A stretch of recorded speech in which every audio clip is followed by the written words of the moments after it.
ಭಸ್ಮವಾಗಿದೆ. ಅಂಗಡಿ ಮುಂಗಟ್ಟುಗಳು ಸುಟ್ಟು ಭಸ್ಮವಾಗಿದೆ. ತಾಯಿ ಭಾರತ ಮಾತೆ ಇದು ಬೇಕಾ? ಇನ್ನಾದರೂ ಕರುಣೆಯನ್ನು ತೋರಿಸು ತಾಯಿ.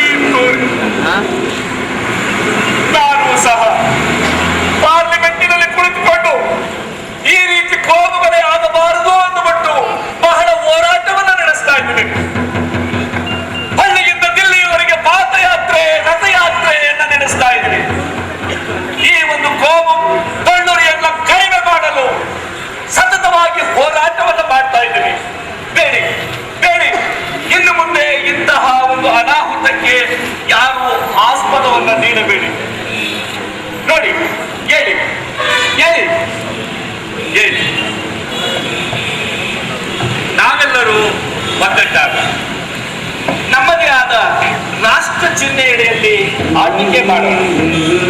ನಾವು ನಮ್ಮ ಅಸ್ತಿತ್ವವನ್ನು ಉಳಿಸಿಕೊಂಡು ಈ ಜನಸಾಮಾನ್ಯರನ್ನ ನಮ್ಮ ತೆಕ್ಕೆಗೆ ತೆಗೆದುಕೊಂಡು ನಾವು ಸುಖ ಸಂಪತ್ತನ್ನು ಅನುಭವಿಸೋಣ. ಏನಂತೀರ?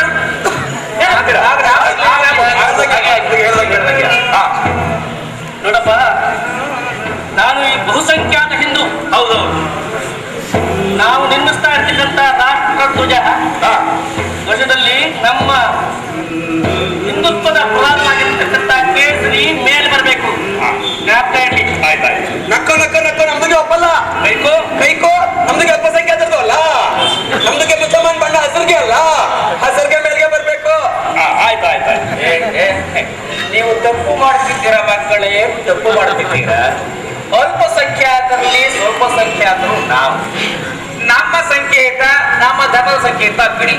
ನೀವು ನಿರ್ಮಿಸ್ತಾ ಇರ್ತಕ್ಕಂಥ ಧ್ವಜದಲ್ಲಿ ಈ ಬಿಳಿಯ ಬಣ್ಣ ಮೇಲಿರಬೇಕು. ಅದು ನ್ಯಾಯಸಮ್ಮತವಲ್ಲವ?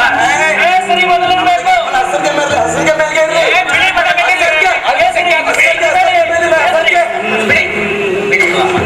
ಸ್ವಲ್ಪ ಸ್ವಲ್ಪ.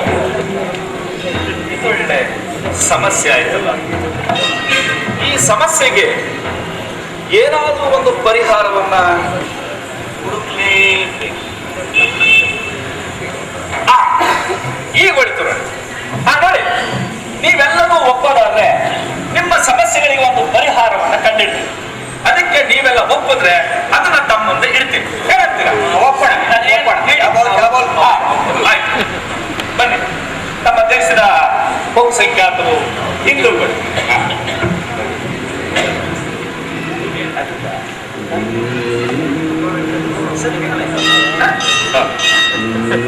ಸ್ವಾಮಿ ನೋಡಿ, ಹೇಳಿ. ಈ ನಮ್ಮ ದೇಶದಲ್ಲಿ ಸುಮಾರು 2000 ಮುಖ್ಯ ದೇವಾಲಯಗಳನ್ನು ಮಾಡಲು ಮಸೀದಿ ಮಾಡಿಬಿಟ್ಟಿದ್ದಾರೆ. ಅದನ್ನ ಮತ್ತೆ ದೇವಾಲಯಗಳಾಗಿ ಪುನರ್ ನಿರ್ಮಾಣ ಮಾಡಬೇಕು. ನೋಡಿ ಸ್ವಾಮಿ, ನೀವು ಅದ್ರ ಬಗ್ಗೆ ಚಿಂತನೆ ಮಾಡಬೇಡಿ. ಅವ್ರು 2000 ಹೊಡೆದಿದಾರ, ನೀವು 4000 ಮಸೀದಿಗಳು ನೋಡಿರಿ. ಅಲ್ಲಿ ಗುಡಿ ಗೋಪುರನ ಕಟ್ಟೋದಕ್ಕೆ ನಾನು ನಿಮ್ಗೆ ಹಣದ ಸಹಾಯ ಮಾಡ್ತೇನೆ. ಏನಂತೀರಾ? ಆಗ್ಬೋದು. ನೋಡಿ, ರಾಮ ಮಂದಿರದ ಕೆಲಸ ಪೂರ್ತಿಯಾಗಿದೆ. ಎಲ್ಲ ಕೆತ್ತನೆಗಳು ಮುಗಿದಿದೆ, ಜೋಡಿಸ್ಬೇಕಷ್ಟೇ. ಅದಕ್ಕೆ ತಮ್ಮ ಕಡೆಯಿಂದ ಸಹಕಾರ ಬೇಕು. ನೋಡಿ ಸ್ವಾಮಿ, ಮುಟ್ಟಿ ಖರ್ಚು ಕಟ್ಟಲಿಕ್ಕೆ. ನೋಡಿ ಸ್ವಾಮಿ, ನಾನು ಹಿಂದೂ ಸ್ವಾಮಿ, ನಮ್ಮ ಅಪ್ಪ ಹಿಂದೂ, ನಮ್ಮ ಅಜ್ಜ ಹಿಂದೂ, ನಾನು ಹಿಂದೂ, ಮುಂದೇನು ಹಿಂದೂ. ರಾಮ ಮಂದಿರ ಕಟ್ಟಿಸೋದಕ್ಕೆ ನಾನ್ ಬೇಡ ಅಂತೀನ ಸ್ವಾಮಿ. ನಮ್ಮ ಕೊನೆ ಹನಿ ರಕ್ತ ಇರೋವರೆಗೂ ಸಹ ರಾಮ ಮಂದಿರ ಕಟ್ಟಿಸೋದಕ್ಕೆ ನಾನು ಹೋರಾಟ ಮಾಡಿ. ಮುಂದಿನ ಲೋಕಸಭಾ ಚುನಾವಣೆಗೆ ನಮ್ಮ ಪ್ರಣಾಳಿಕೆಯಲ್ಲಿ ಮೊದಲನೇ ವಿಷಯ ಏನಿರುತ್ತೆ? ರಾಮ ಮಂದಿರ ನಿರ್ಮಾಣ ಮಾಡೋದು. ಈ ವಿಷಯ ಮುಂದಿಟ್ಕೊಂಡು ನಾವು ಚುನಾವಣೆಯಲ್ಲಿ ಹೋರಾಟವನ್ನು ಮಾಡ್ತೀವಿ. ಅದನ್ನ ಕಟ್ಟಿಸ್ತೀವಿ. ಅದರ ಬಗ್ಗೆ ಚಿಂತೆ ಬೇಡ. ಬಿಡಿ. ಇನ್ನ ನಮ್ಮ ದೇಶದ ಅಲ್ಪಸಂಖ್ಯಾತರಾದಂತಹ ಮುಸಲ್ಮಾನ್ ಬಾಂಧವರು ಇನ್ನು2 ವರ್ಷ ಹೋದ್ರೆ ಇವರೇ ಬಹುಸಂಖ್ಯಾತರಾಗ್ತಾರೆ. ಇರ್ಲಿ. ನೋಡಿ ಮುಸ್ಲಿಂ ಬಾಂಧವರೇ, ನಿಮಗೆ ನಮ್ಮ ದೇಶದ ಪ್ರತಿಯೊಂದು ಸ್ಥಳದಲ್ಲಿಯೂ ಸಹ ಜಾಗ ಕೊಡ್ತೀವಿ. ಪಕ್ಕದಲ್ಲೇ ಒಂದು 25 ಎಕರೆ 30 ಎಕರೆ ಜಮೀನನ್ನ ಕೊಡ್ತೀವಿ. ನೀವೇನ್ ಬೇಕಾದ್ರೆ ಮಾಡ್ಕೊಂಡ್ರೆ ನಾವು ಕೇಳೋದಿಕ್ಕೆ ಬರೋದಿಲ್ಲ. ಇನ್ನ ನಮ್ಮ ಸಂವಿಧಾನ ನಿಮಗೆ ಈಗ 2 ಸಂವಿಧಾನವನ್ನು ನೀಡಿದೆ ನಮ್ಮ ಸರ್ಕಾರ.